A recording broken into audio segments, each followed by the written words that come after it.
Assalamualaikum warahmatullahi wabarakatuh. Baik, kembali lagi ke channel Tani Deso. Kali ini kita akan bahas tentang pupuk susulan berikutnya, yaitu pupuk kocor yang kedua ketiga dan pupuk daun atau spray untuk mengubah susunannya. Apa saja yang saya pakai dan berapa dosis pemakaiannya? Bagaimana cara aplikasinya? Teman-teman bisa simak video berikut ini. Yang pertama kita akan bahas pupuk kocornya dulu. Untuk pupuk kocor biasanya saya berikan 3 kali. Yaitu yang pertama pada usia 7 HST, yang kedua usia 15 HST, dan yang terakhir 25 hari setelah tanam. Untuk pupuk kocor diberikan minimal 1 kali dan maksimal 4 kali, tergantung kondisi tanamannya. Pupuk kocor yang biasanya saya pakai yaitu NPK 16 KNO3 merah dan KNO3 putih.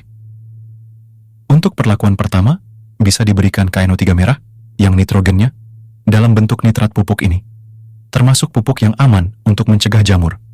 Tapi syaratnya teman-teman, untuk pemupukan dasar harus diberikan pupuk tinggi fosfat seperti itu, TCP atau Fonska, yang sering saya pakai untuk pupuk dasarnya. Tetapi kalau tanaman teman-teman kurang subur, bisa pakai pupuk NPK yang di dalamnya sudah mengandung pupuk mikro, seperti yang saya pakai ini. Setelah pemupukan yang pertama, yaitu pada umur 7 hari, setelah tanam, teman-teman harus lihat pertumbuhannya pada umur 10 sampai 15 hari. Setelah tanam, pada umur 15 hari. Setelah tanam, ini kita akan melakukan pengecoran. Yang kedua, kita lihat dulu sebelum dikocor, apakah pertumbuhan tanamannya sudah subur? Kalau sudah subur, kita bisa aplikasikan pengocoran kedua, yaitu KNO3 putih. Pada hari ke-15 ini, kita harus mulai mengurangi kandungan nitrogennya. Sebaliknya, apabila pada umur 15 hari ini, atau sebelum pengecoran yang kedua ini, pertumbuhannya sedikit terlambat, atau tidak sesuai yang diinginkan, maka bisa pengaturan yang pertama, yaitu pakai KNO3 merah, atau pupuk NPK, ditambah pupuk mikro, seperti pengocoran yang pertama. Pemupukan selanjutnya, yaitu pemupukan pada umur 25 hari. Setelah tanam pada umur tersebut, teman-teman mengurangi kandungan nitrogennya karena tanaman melon sudah mulai tumbuh, subur sudah mulai dewasa. Jadi nitrogen harus dikurangi untuk mencegah jamur. Bisa pakai pupuk NPK yang rendah nitrogen, tetapi tinggi kalium, atau teman-teman bisa pakai pupuk KNO3 putih yang hidrogennya rendah. Tapi ini pengalaman saya ya teman-teman. Apabila teman-teman pakai KNO3 merah ataupun NPK 16, maka pencampurannya dapat dilakukan secara dadakan. Karena KNO3 merah ataupun NPK 16 ini mudah sekali larut. Tetapi lebih baik pencampurannya jangan dadakan, karena KNO3 putih ini sulit sekali larut dalam air. Lebih baik rendam dulu dengan air sehari sebelum pengaplikasian, dan besoknya baru bisa aplikasikan. Karena setelah direndam semalaman, insya Allah pupuk ini akan benar-benar larut. Dalam air sebenarnya berapa kali untuk pengocoran pada tanaman melon yang ideal? 3 kali, 4 kali, atau bahkan 5 kali? Jawabannya, yaitu kalau saya biasanya cukup 3 kali saja. Karena kalau kita terlalu sering mupuk, maka resikonya akan mudah sekali timbul jamur, dan kalau sudah terkena jamur, maka sulit sekali diatasi. Karena itu pemupukan yang berlebihan nitrogen, yang berlebihan dalam lingkungan, sehingga jamur akan cepat berkembang dan sulit untuk diatasi. Saya rekomendasikan kepada teman-teman semua, lebih baik pemupukan pada tanaman melon cukup dikocor atau dipupuk susulan 3 kali saja untuk dosis dan cara aplikasi. Teman-teman bisa siapkan air terlebih dahulu.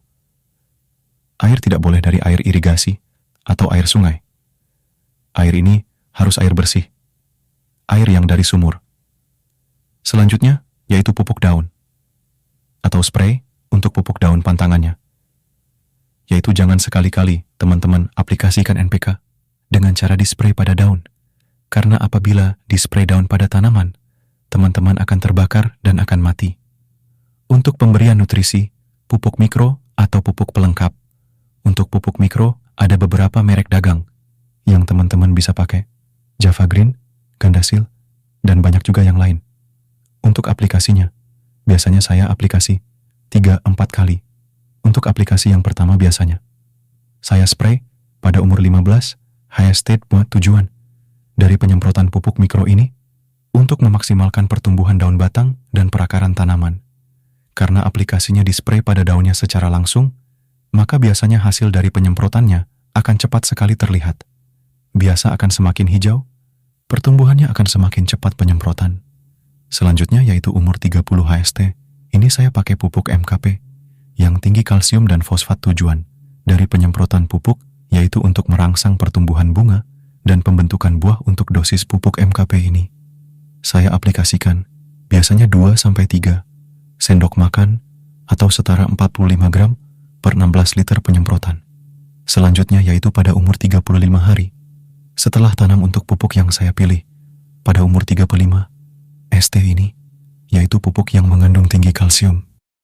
Saya biasanya pakai Java Higros, atau teman bisa pakai pupuk yang harus mengandung tinggi kalsium. Fungsi dari pupuk kalsium ini, yaitu untuk memaksimalkan pembentukan net, dan agar rapi buahnya rapatnya, atau jaringnya buahnya besar, dan tentunya akan menambah bobot daripada buah panen.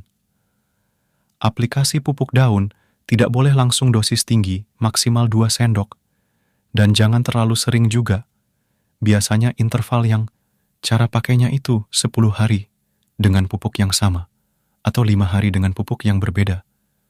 Jadi maksudnya begini, pada umur 30 hari, biasanya saya aplikasikan pupuk MKP, dan selanjutnya, pupuk MKP dapat diberikan 10 hari, yaitu pada umur 40 hari, dan aplikasi pupuk kalsium pada umur 35 hari.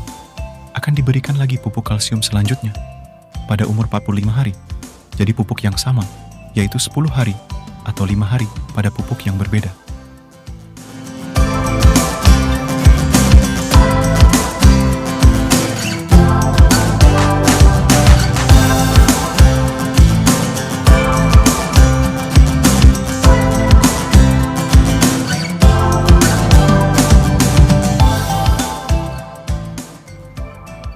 Oke teman-teman, sekian video kali ini tentang pemupukan susulan dengan cara dikocor dan penyemprotan atau spray.